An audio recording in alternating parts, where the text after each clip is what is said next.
Hello! You're listening to Career Conversations, the latest series that's part of the Table Talk podcast from Food Matters Live. I'm Alicia Roche, a chef and food journalist, and together we'll meet experts in cooking, mixology, the environment, psychology, branding, social media, and all sorts as we learn about the surprisingly varied roles that go way beyond the kitchen. My guest today is the lovely Benjamina Ebuehi, who many of you will know from the Great British Bake Off, but she is also a recipe developer, food stylist and writer with her second cookbook out now. To top it all off, she's the co-founder of The Sister Table, a brunch club she runs with her sister Benita, and she's a patron of the Luminary Bakery. Benjamina tells us the secrets of the Bake Off green room, why we should all slow down, and we even learn some juicy goss about Meghan Markle's appetite for a big slice of cake. I'll be back at the end with some key info about how to get into the notoriously small world of food styling and how much you can expect to earn. But for now, settle in and enjoy the podcast.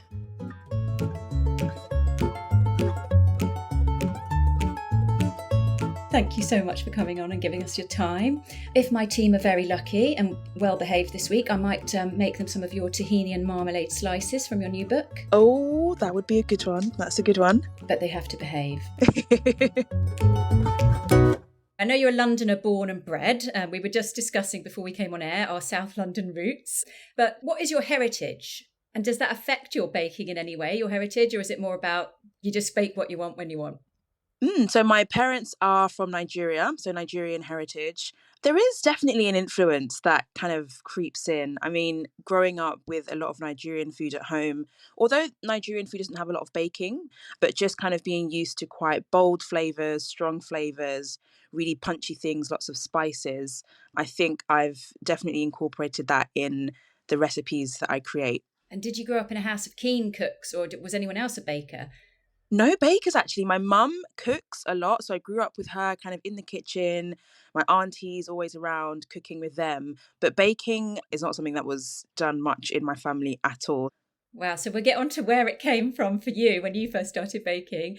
A lot of people listening are going to remember you from Bake Off 2016, is that the year? Yeah, it feels like ages ago. And I know, of course, there's so much more to you than just this TV show, but maybe let's start with Bake Off and take it from there. It looked a lot of fun, but was it actually supremely hard work?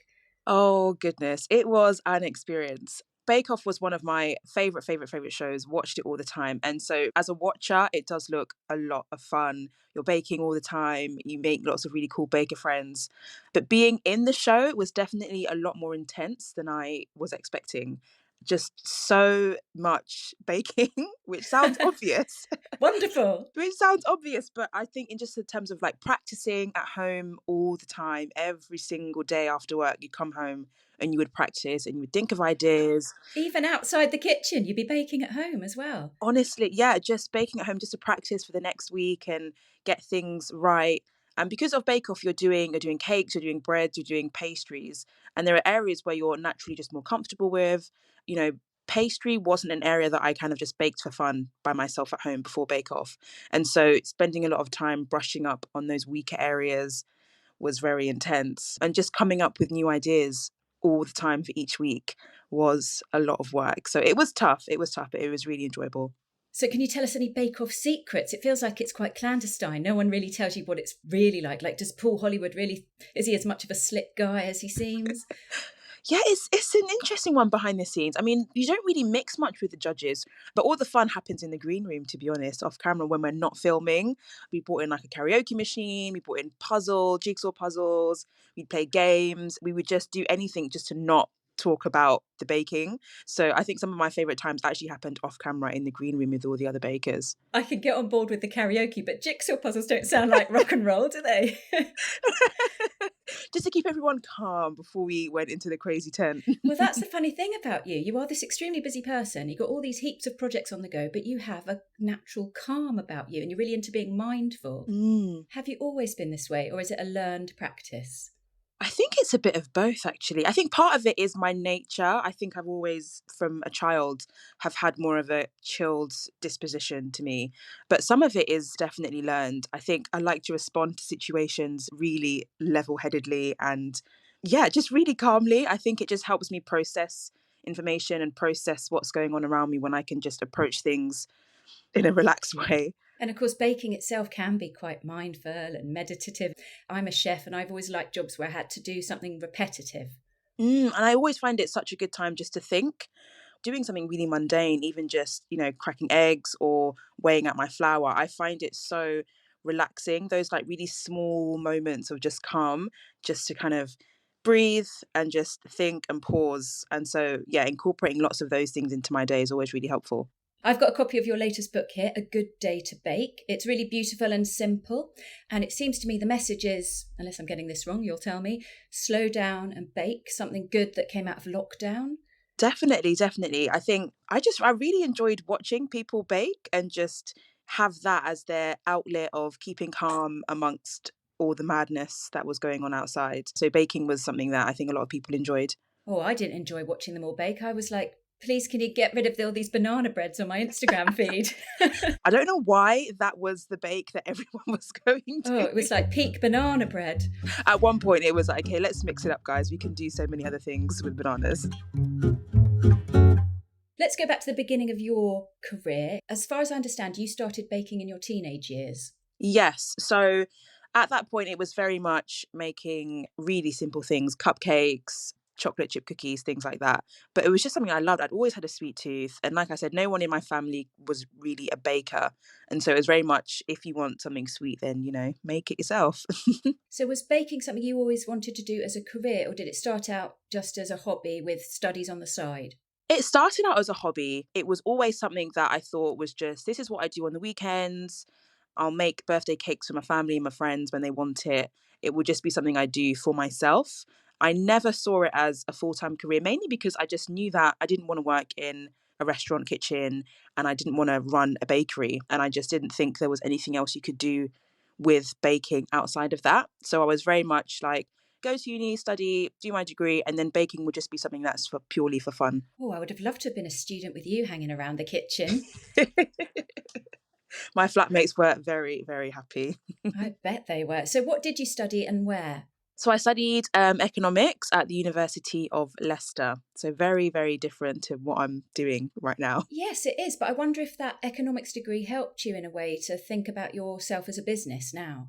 It has helped. And I think at the time, like a few years ago, I probably wouldn't have seen that. But I think it has given me more of a business mindset when it comes to things that I'm doing and thinking quite logically about things. It helps with finances and accounting. That's a massive help. I'm quite comfortable with numbers and things like that. So it definitely has helped me now. Let's talk about your big break moment in your career. Was it Bake Off or was it actually something else that kind of set you off on this path? I think Bake Off was a massive step in, having a career within food. Bake Off just completely opened my eyes to so many different careers once I'd finished. So at the end of it, there's so many opportunities thrown at you. I was doing like food demos at like cake shows, on shoots, being in front of the camera and demoing things, and just so many random things I'd never even thought of. And I remember in particular there was one shoot I was on. It was a food video. I was making a cake, and there was a woman who kind of turned up with all the recipes. And I thought, oh my gosh, you've made them already! Wow, that's amazing! Thank you so much. And I just thought, oh, is that a job? I was like, what? How have you done that? And then she just kind of explained to me, yeah, I'm a food stylist and a home economist. And so she would turn up to shoots and she'd make sure everything's prepped and just made my life a million times easier. And so we got talking, and then that was, I think, another catalyst of just learning more about that side of food, more behind the scenes work. It's so funny you've said that because I felt exactly the same as a chef, having worked in kitchens all my life. When I finally got into food styling, it was like a whole new world. It's just so, and I just kept thinking, why have I never heard of this? So for anyone listening who doesn't know what food styling is, can you try and describe it a little bit? Yeah, so lots of different, I guess, lanes to it, but essentially you're making food look great for the camera. So if it's a shoot for a magazine and they've got a chef who sent in some recipes, you're going to prepare the recipes, you're going to get all the ingredients in ready for the shoot, you're going to cook everything. So a lot of people think that the chefs cook the food for a recipe for a magazine, and it's the stylist who's doing that and who's prepared everything, plates it up, makes it look wonderful for camera. Yeah, and often it's for glossy magazines, websites, newspapers, etc. But also there's a whole other side to food styling in the advertising world. For example, let's say a big brand like McDonald's pays a food stylist to make their burgers look amazing, right? Yeah. Which makes you want to buy it. Oh, it does. Naughty me.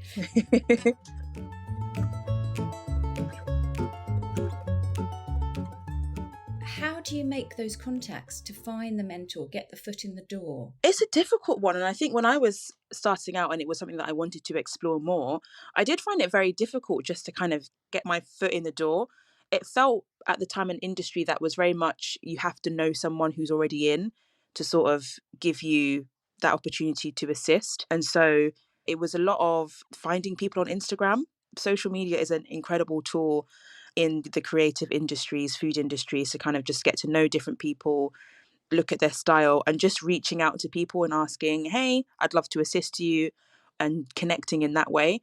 Once you've worked with a couple of people, they can introduce you to other people, and it just kind of works on that. So it is, yeah, getting in does feel very tricky because it's not like you can just go online and there are loads of food styling assistant jobs that you just apply to. It doesn't really work like that. It's a lot of word of mouth. I think that's really good advice. Just keep trying until you find someone who'll take a chance on you. Don't stop. Send out as many messages as you can, and I promise you someone will just say, yeah, I've got a shoot coming up, even if it's just to come and shadow and have a look and just to understand what goes on shoots is, yeah, a massive help.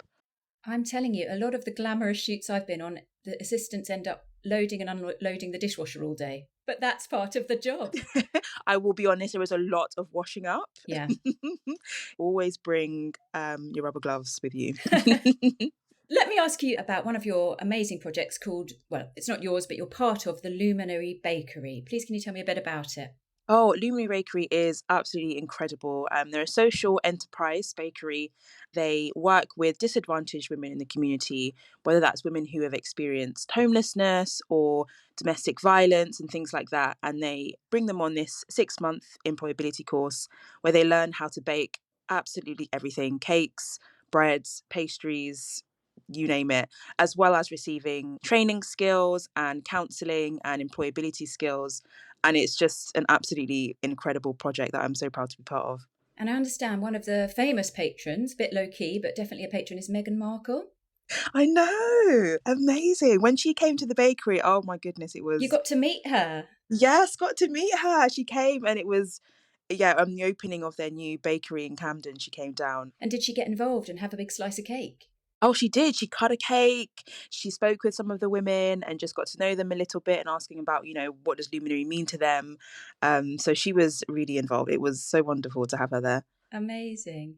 Can you tell me a little bit more about another one of your projects? It's called the Sister Table. So the Sister Table is a brunch club that I run with my sister, my actual sister, Bonita. We started it back in 2018. We are the friends in the friendship group that would always have people around for dinner. We're the hosts.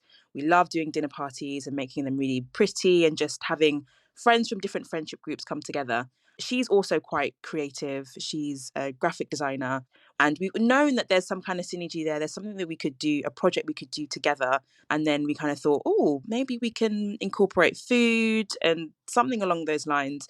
And so the Sister Table kind of came out of our desire just to bring people together around food, women especially, around good food, good vibes, and just a way for people to just meet new people in London. And yeah, it's been a fun ride.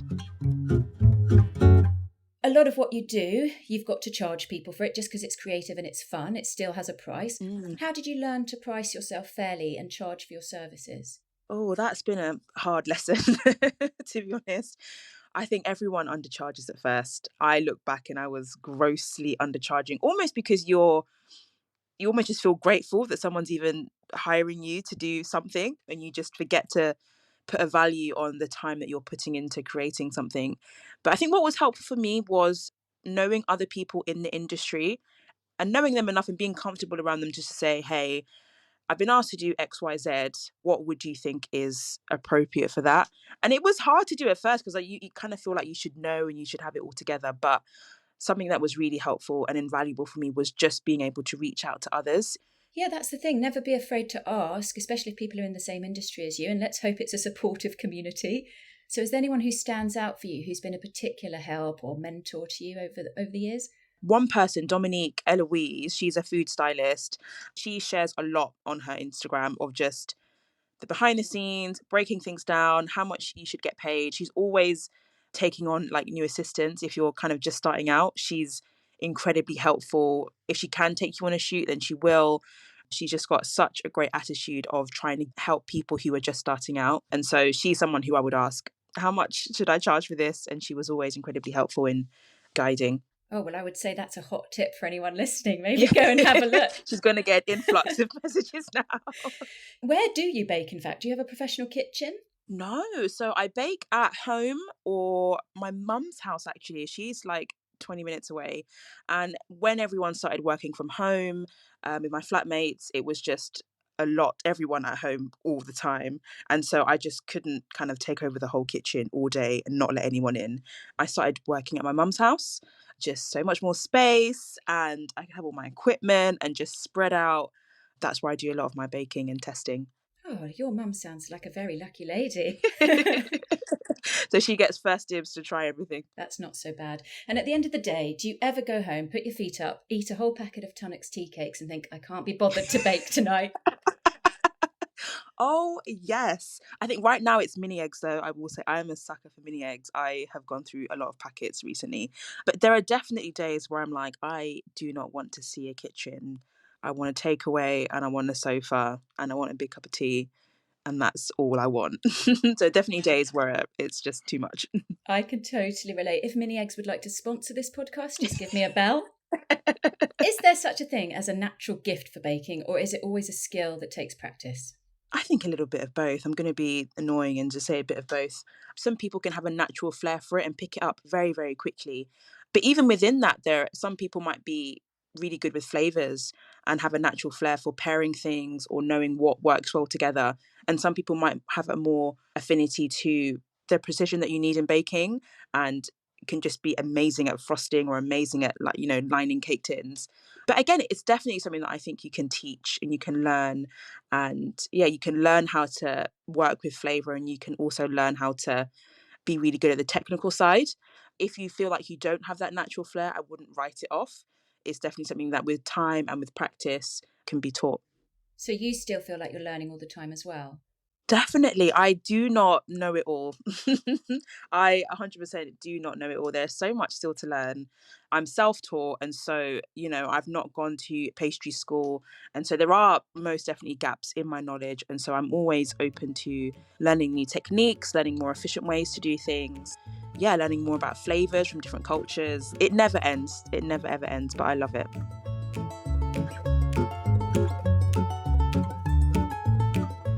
It's me again. That was my fellow South Londoner Benjamina, who I could have talked to all day. I really hope our paths cross again soon. How lucky is her mum having a daughter baking in her kitchen all the time? Getting into food styling is tricky. As Benjamina suggested, you should follow lots of food stylists on Instagram and pick a few whose style you admire. When you're ready, ask to assist on a shoot where most likely you'll be stacking up the dishwasher and packing and unpacking boxes more than doing any cooking. At first. Other than travel, you might not get paid for the first shoot, but once you prove yourself useful, a food styling assistant can earn about £100 to £150 a day. When you're good and ready to lead a shoot by yourself, you're heading into £250 to £500 a day, or even much more. Benjamina's hot tip was the incredible Dominique Eloise on Instagram, but my own hot tip is to see who Dominique is following, most of whom are incredible food stylists, recipe developers, and food and drink photographers. Keep your own Instagram or TikTok feed going as well. It really doesn't have to be perfect, but it will give you something to show that this is your passion when you ask for that early foot in the door. Thank you again so much to Benjamina for speaking with me, and thank you for listening. Until next time, goodbye.